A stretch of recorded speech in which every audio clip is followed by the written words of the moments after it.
panic buying atau tindakan berbelanja secara berlebihan karena dorongan emosi atas meroketnya harga atau kelangkaan stok tidak hanya terjadi di Indonesia. Hal yang serupa juga terjadi pada warga Cina daratan dan Hong Kong pada lockdown Omicron varian BA2 di pertengahan bulan Maret ini. People have been rushing to stock up on vegetables, meat, and cleaning supplies. Several supermarket outlets and convenience stores have announced early closures to protect their staff. Some are also halting operations altogether. Authorities are providing assurances of adequate stock. They say the supply of fresh food from the mainland has returned to normal. Warga Rusia juga dilaporkan mengalami panic buying pada masa krisis Rusia-Ukraina di akhir-akhir waktu ini. Sebenarnya ada apa ya? Kok saya curiga? Tapi oke lah, nggak usah dibahas berlama-lama di sini. Sebab bersiawah sangka atau curiga atas konspirasi yang ada itu di luar jangkauan kita. Nah, atas krisis sosial yang bertahun-tahun tak kunjung membaik, umat Israel dalam bacaan Alkitab diilustrasikan bagai domba tanpa gembala. Bahkan lebih parahnya lagi, para pemimpin agama yang Tuhan percaya untuk menjadi gembala bagi umatnya justru menyunati kesejahteraan rakyat dengan berbagai macam regulasi politik agama yang buntut-buntutnya hanya mengenyangkan perut kelompok mereka saja. Nah, untuk berjumpa dengan Tuhan, maka bagi umat dibuatlah aturan-aturan yang panjang. Tidak seperti Anda yang bisa dengan bebas berleluasa ibadah di gedung gereja. Di zaman itu, agar bisa beribadah di bait Allah, umat harus membeli tiket dalam tanda kutip berupa hewan korban yang harganya mencekik leher. Itulah kenapa dalam kisah Injil dikisahkan bahwa Tuhan Yesus murka dan memporak-porandakan semua meja penukaran uang dan praktek perdagangan di halaman kompleks bait Allah. Itulah kenapa dalam bacaan hari ini Tuhan Yesus sendiri yang sengaja hadir menjumpai umatnya untuk mewartakan kabar sukacita bahwa kerajaan Allah sudah tiba. Kalian bebas untuk mengakses kasih Bapa.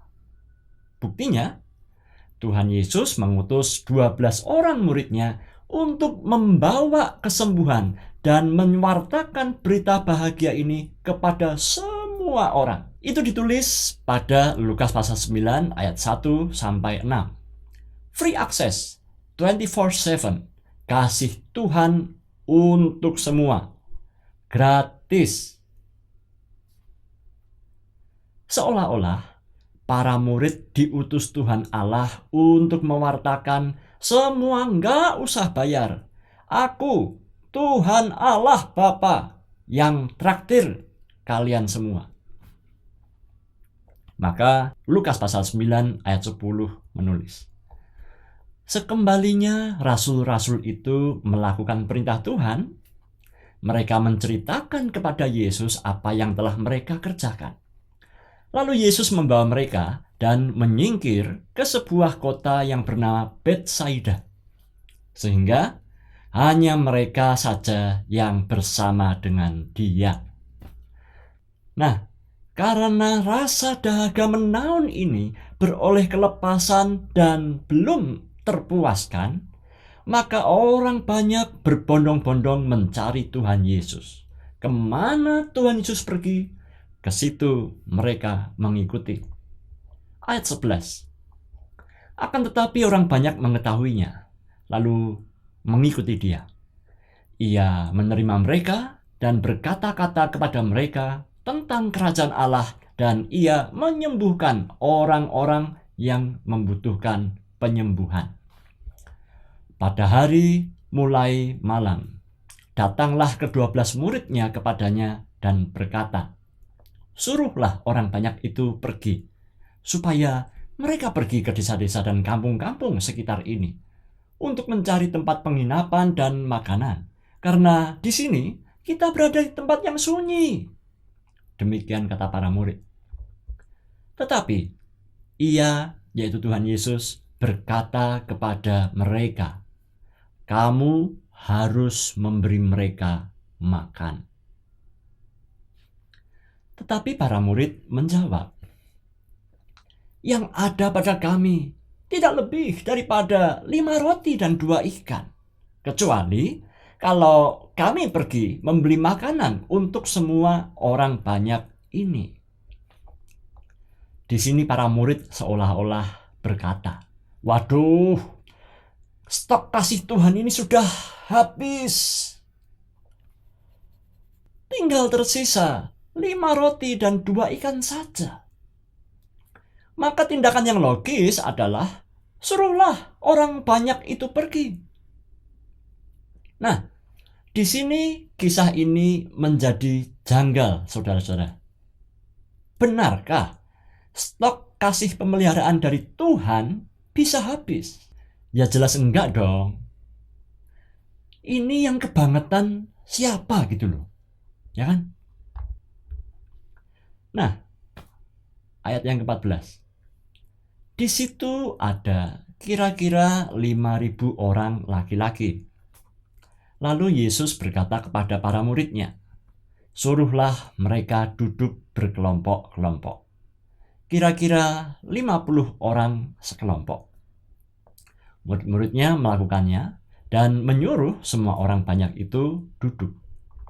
Dan setelah ia mengambil 5 roti dan 2 ikan itu, ia menengadah ke langit, mengucap berkat dan memecah-mecahkan roti itu serta memberikannya kepada murid-muridnya supaya dibagi-bagikannya kepada orang banyak. Hari ini saya tidak akan berfokus kepada banyaknya roti dan ikan yang Tuhan bisa adakan bagi orang banyak.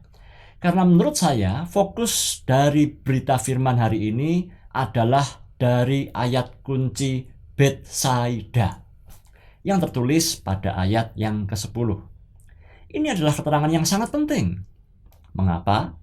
Karena Betsaida adalah kampung halaman atau rumah dari si Andreas, Petrus, Yohanes, dan Yakobus, saudara kakak beradik ini. Itulah kenapa Tuhan Yesus meluruskan kesalahpahaman ini pada ayat yang ke-13 dengan berujar, kamu harus memberi mereka makan. Titik. Kalian adalah tuan rumah di daerah ini. Traktir mereka dong. Dan sebenarnya lebih daripada itu, dalam berita di ayat 1 hingga yang ke-6 dan diulangi pada ayat yang 10 yang menjadi bahan bacaan hari ini adalah bahwa pada hakikatnya semua makhluk yang tinggal di planet bumi ini sedang berada di rumah Bapa Surgawi. Ya kan? Makanya Tuhan Yesus mengajarkan doa Bapa kami bagi kita di bumi seperti di surga. Jika Bapak Surgawi sekarang ini sedang punya gawe untuk menraktir semua makhluk yang dikasihinya, maka 5.000 orang lebih, dan itu belum terhitung perempuan dan anak-anak, semuanya ditraktir oleh rahmat Tuhan. Gratis. Dalam Yudaisme, umat Tuhan diwajibkan oleh Tuhan untuk menunjukkan keramah tamahan kepada tamu atau pada pengelana asing yang kelaparan dan membutuhkan bantuan. Menerima pengelana asing di rumah atau tenda kita tanpa pandang bulu adalah sebuah mitzvah atau kewajiban moral sebagai bentuk ketaatan umat kepada Tuhan. Mengapa? Karena dalam kitab Keluaran pasal 22 ayat 21 mencatat bahwa Tuhan bersabda, janganlah kau tindas atau kau tekan orang asing. Sebab ingat, kamu pun dulu adalah orang asing di tanah Mesir. Jadi, keramahan terhadap pengelana asing adalah bukti bahwa umat merupakan cerminan gambar dan rupa Allah yang besar kasih-Nya untuk semua ciptaan. Anda mungkin ingat kisah keramah tamahan yang ditampilkan oleh Abraham ketika hadirlah 3 orang pengembara dari Mamre yang mengunjungi kemah Abraham. Abraham segera menyambut mereka dan membawakan air serta makanan. Ditulis pada kitab Kejadian pasal 18 ayat 1-5. Demikian juga ketika Abraham mengirimkan pelayannya untuk mencari istri bagi Ishak, Ribka dengan murah hati memberikan minum kepada utusan Abraham yang kehausan ini. Alkitab berisi banyak contoh tentang pentingnya sikap beramah tamah kepada orang asing. Bahkan jika perlu, nyawa sang pemilik rumah pun harus siap diberikan untuk menjaga tamunya. Nah, sebagai bagian dari tindak ramah tamah yang layak, maka sebaliknya para tamu juga harus tahu diri. Para tamu diharapkan tidak menumpang berlama-lama, semaksimalnya 3 hari saja. Dan yang berikutnya, para tamu wajib berterima kasih atas jerih payah sang tuan rumah dengan cara tidak menghabiskan semua makanan yang disediakan, demi memikirkan juga kebutuhan sang tuan rumah. Jadi, seorang tamu wajib meninggalkan beberapa makanan di mejanya. Dan sebagai imbalan atas kebaikan sang tuan rumah, maka sang tamu wajib menutup kunjungannya dengan memberikan berkat kepada sang tuan rumah.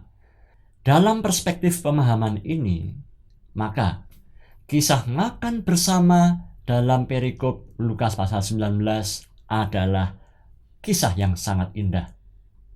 Para murid Tuhan Yesus, termasuk juga Anda dan saya, diingatkan kembali bahwa kita sedang dipercaya oleh Tuhan untuk menjadi tuan rumah bagi semua makhluk yang membutuhkan kasih Bapa. Kamu harus memberi mereka makan.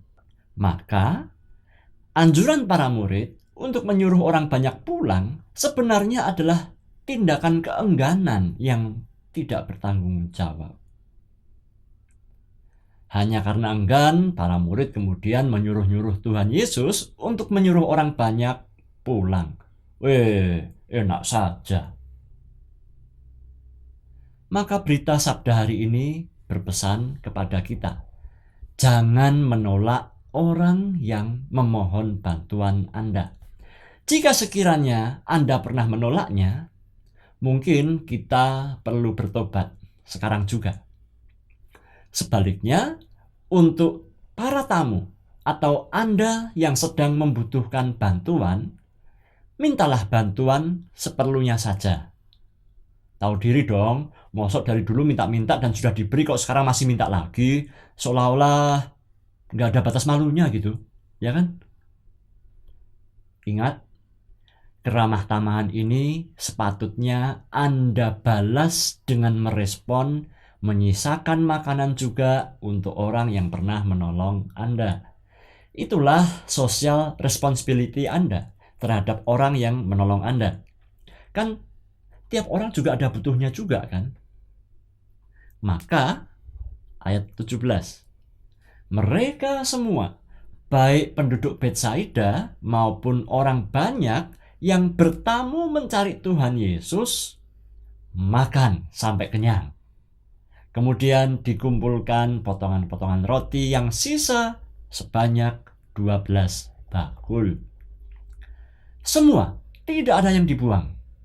Apa yang tersisa pada perjamuan ini dimanfaatkan kembali untuk kebutuhan penduduk Betsaida. Itulah indahnya social responsibility dari kisah ini. Tuhan memberkati.